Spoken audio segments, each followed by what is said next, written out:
সাদি, বই পড়ছো তো? হ্যাঁ মা, পড়ছি তো। ঠিক আছে, একটু সময় নিয়ে পড়াশোনা করো। আরে সাদি, সারাদিন ওই মোবাইলেই থাকো, চোখ খারাপ হয়ে যাবে কিন্তু। না আপু, হবে না, এটা আমার প্রিয় গেম।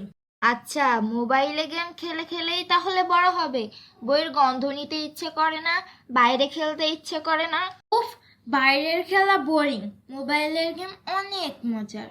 সাদি, সারাদিন মোবাইল নিয়ে বসে থাকলে কিন্তু মাথা ব্যথা করবে। মা, আর বলো না তো, আমার গেমটা শেষ করতেই হবে।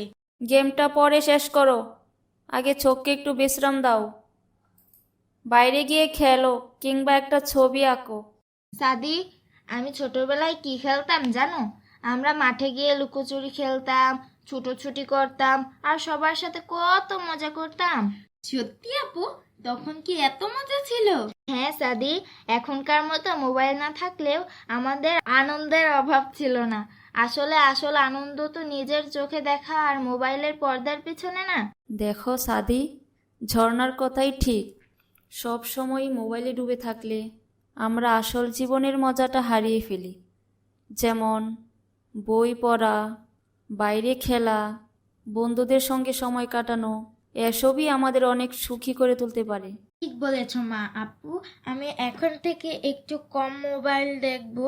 তোমরা আমাকে অনেক গল্প শোনাবে। অবশ্যই, তোমাকে আমি আমার ছোটবেলায় অনেক মজার মজার গল্প শোনাবো। আমার ছোট্ট ছেলেটি ঠিক পথেই ফিরেছে।